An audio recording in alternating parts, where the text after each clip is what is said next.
Sedangkan Al-Quran menyelamatkan kita, menolong kita di dunia, apalagi di akhirat. Iqra'ul Quran fa innahu ya'ti yaumal qiyamah syafi'an li ashabih, kata Nabi. Bacalah Al-Quran, karena sesungguhnya Al-Quran itu di hari kiamat akan menjadi penolong bagi orang yang membacanya. Kenapa sih Nabi selalu bilang hari kiamat, kenapa nggak di dunia? Karena kondisi di hari kiamat jauh lebih sulit daripada di dunia. Jadi kalau di hari kiamat aja yang kondisinya sangat sulit, masalahnya sangat besar, Al-Quran menolong kita, apalagi di dunia, gitu maksudnya. Jangan sampai kita ngerasa kayak, kenapa sih obrolan hadis itu selalu urusannya akhirat, kiamat, padang mahsyar? Kenapa nggak dunia sih? Itu maksudnya. Kalau di akhirat saja yang lebih berat masalahnya, lebih banyak bebannya, lebih sulit keadaannya, Allah menolong kita, Rasul menolong kita, Al-Quran menolong kita, apalagi di dunia yang ecek-ecek, yang receh banget. Teman-teman tahu nggak?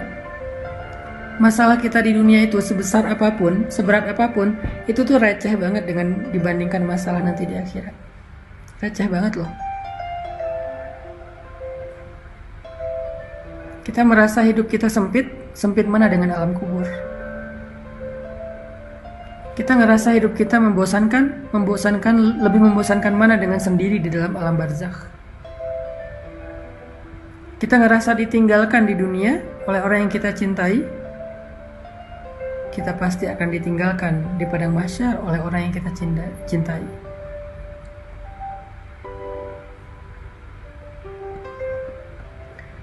Yawma yafirrul mar'u min akhihi,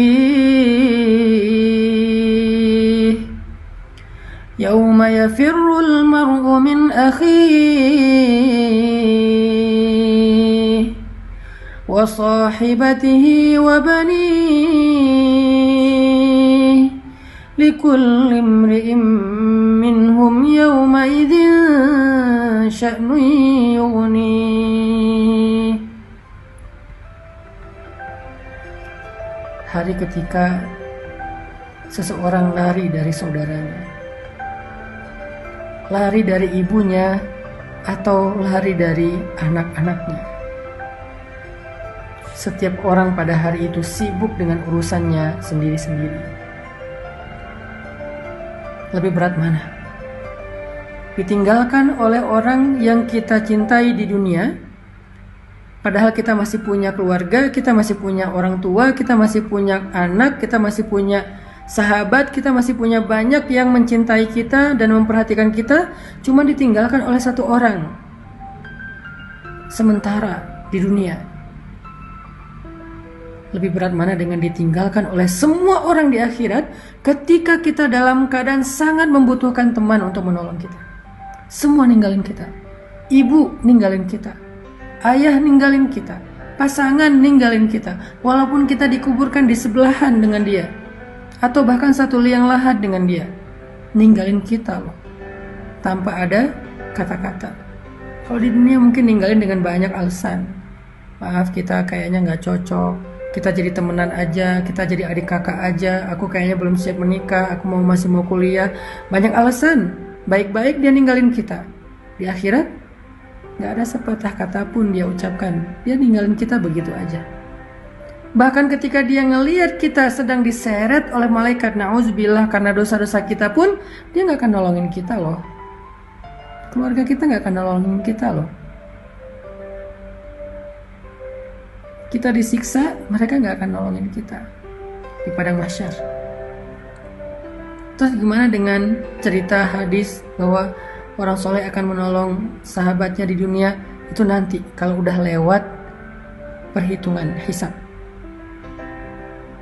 Ada banyak fase kan akhirat itu. Ada fase kematian, ada fase alam barzakh, ada fase kiamat, ada fase berbangkit, ada fase mahsyar, ada fase hisab, ada fase syafaat, ada fase sirat, ada fase surga, ada fase neraka.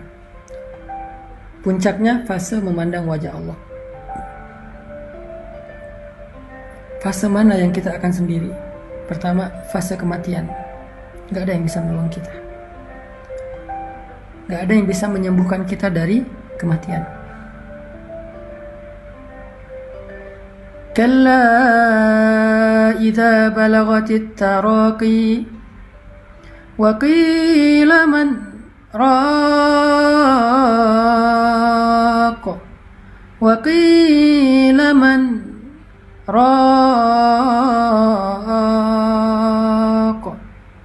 wa dhanna annahu al-firaq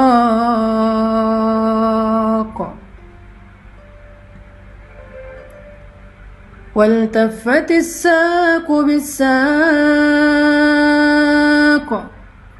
إلى ربك يومئذ المساق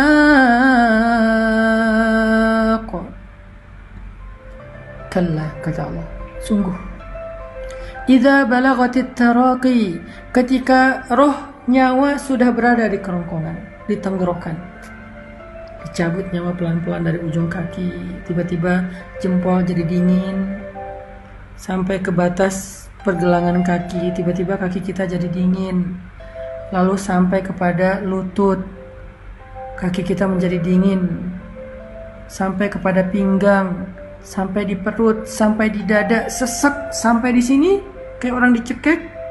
Idza balagatit taraqi, kalau nyawa udah sampai di sini. Wa qila man raq, perhatikan ayatnya, wa qila man raq. Kenapa saya berhenti tadi? Wa qila man raq, surat Al-Qiyamah. Wa qila man raq, kenapa saya berhenti? Kenapa enggak wa qila man raq? Kenapa wa qila man raq? Karena di situ ada tanda sakta. Sakta itu artinya diam. Jangan lanjutkan bacaan, tapi jangan bernafas dulu. Karena kalau udah bernafas namanya waqaf. Kalau nggak bernafas berhenti namanya sakta. Kita disuruh diam, tapi nggak boleh bernafas. Kenapa? Di situ ada filosofinya. Perhatikan terjemahannya. Wa qila man. Ditanya kepada dia, siapa? Siapa sekarang? Jawab siapa? Lalu kenapa diam? Karena nggak ada yang bisa dijawab, nggak ada yang bisa jawab, nggak ada yang bisa ditunjuk siapa. Siapa apa? Rokok yang bisa menyembuhkan. Man rok, siapa? Diam yang bisa menyembuhkan. Kenapa harus diam dulu? Karena ketika nyawa sudah sampai di tenggorokan, gak ada yang bisa menolong, gak ada yang bisa menyembuhkan. Sehingga Allah bertanya, man, siapa yang akan nolong kamu sekarang? Gak ada. Kita diam. Dokter? Gak bisa. Dokter angkat tangan. Keluarga, ayah, ibu, pasangan, suami, istri, anak, walaupun mereka sangat mencintai kita, tapi mereka nggak bisa buat apa-apa. Mereka nggak bisa nolong kita sama sekali, nggak bisa loh. Jadi kalau kita lebih setia kepada keluarga daripada Allah, tanya aja sama diri kita masing-masing, apakah mereka akan nolong kita nanti? Enggak. Kalau kita gara-gara anak jadi nggak ke masjid, gara-gara keluarga jadi nggak ke masjid, gara-gara pasangan jadi nggak ke masjid, gara-gara keluarga jadi nggak berhijab, gara-gara keluarga jadi nggak sholat, gara-gara keluarga kita makan yang haram, kita mencari harta yang haram, gara-gara keluarga. Sekarang tanya, apakah kelak mereka bisa nolong kita? Jawabannya ada di Al-Qiyamah. Wa qila man raq. Gak ada yang bisa nolong kita.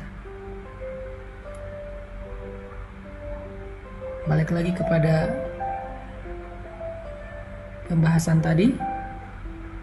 Boleh dengar musik selama itu bukan musik